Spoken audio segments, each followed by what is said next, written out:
This is Steven Gianton, New Jersey Devils. You're watching the Power Play Break, the place to talk about pucks. Back here at the Blarney with Stan Fischler on the Power Play Break. Stan, talk about now, Sports Channel comes along for New York, and the Islanders are on Sports Channel, and you start to cover them. What's that like? I mean, you're 1975. In 1975, there was no Sports Channel. What happened was, near the end of the season, I'm doing WHA games, you see, and I'm in Toronto, and I'm at the Royal York Hotel. The phone rings, and Marty Glickman, legendary broadcaster and mentor, phones me, who I knew Marty for a number of years and had interviewed him when I was with the Journal. Says, "How would you like to do NHL games?" And that was roughly equivalent to when Herbie Gorin, 1954, said, "How would you like to come to work for the Rangers?" And I was stupefied. I said, "What?" He says, "Well, they're going to be doing an Islander game on television. Never did it before." And he starts talking about cable and this. I don't know what nobody knew from cable. What's a cable? I got a cable in my car, in the trunk of my car. You're not going to start cars with cable, right? So I'm wondering. He says, "Just tell me yes or no." So he said, yes. So what happened was the Islanders were neck and neck with Atlanta for the playoff berth. Got that? This is the 74-75 seasons, March 75, and the Islanders had not made the playoffs yet. Atlanta had. So Spencer Ross and I did the first Islanders telecast. And he was play-by-play, and I was the color. And of course, now Bill Torrey, who could have said nix to this guy, he let me do it. And of course, that was a turning point. And that game, the Islanders, that game catapulted the Islanders into the playoffs. So now, and this is all Charles Dolan's idea, with Marty Glickman advising. Now they're in the playoffs, and they're playing the Rangers. Big, the Rangers are like huge favorites. They beat the Rangers in 3 games. The last game was the sudden death game at the Garden. Now they're in the next round, and they're playing Pittsburgh. And Pittsburgh is leading 3 games to zip. And the Islanders win 4 in a row. The only other team in history in the NHL ever did that was the Leafs, 42 final. Good, everybody's going nuts now. Now we're in the next round, we're playing Philly. Flyers win 3 in a row. Islanders win the next 3, and Game 7 was in Philly. The Flyers won the game, but by that time there was so much interest in the Islanders that Charles Dolan made some sort of a deal with the team. And the next season we started, and the terrific thing about it was that it soon led to Sports Channel, and basically I've been doing Islander games ever since. Talk about now, that set the table for them to win 4 cups in a row. What did that do for them?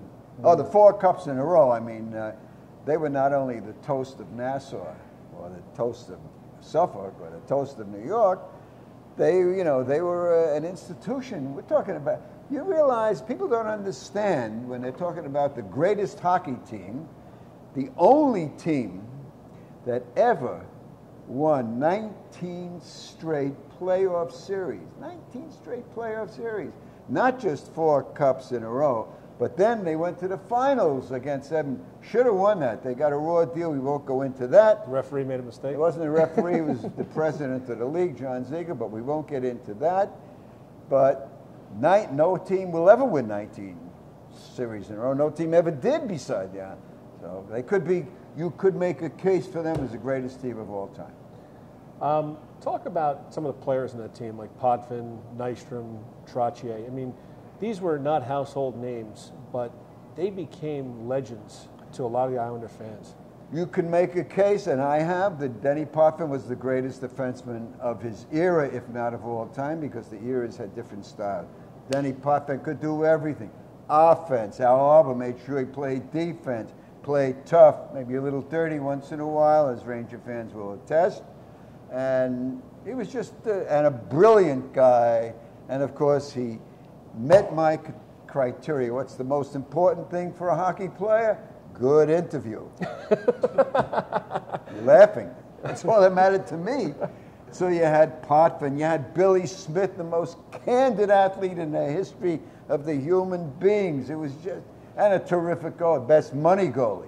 I mean, what he did in Game 1 in Edmonton, in 1983 at Edmonton, I mean, it was like an avalanche for 3 periods, and he was just, and they had Bobby Bourne, just this terrific guy, Bobby Nice. You know, it was a... good chemistry on that club. Phenomenal. Chico Resch. And, of course, you had Al Arbor. Now, Scotty Bowman had more wins than Al Arbor, but nobody was a more beloved coach. And tough, beloved, a little absent-minded. You know about the story, one game they lost the game, and he was interviewed by the media, and absent-minded Al finishes, jumps in his car, drives back to Oyster Bay, gets out of his car, he says, "Where's Claire?" He left his wife in the dressing room. But, you know, lovable guy. It was wonderful. I mean, for me to be able to cover that team was, I remember in the middle of that run, we used to drive out, me, Bob Stampleman, and Stan Epstein, who was the director, and we'd say to ourselves, you know, we better appreciate what we have now, because this is, we knew how special it was. And the other thing was, we always would say, it's not whether they're going to win, it's by how much they're going to win, because we knew they were going to win. They were just so good.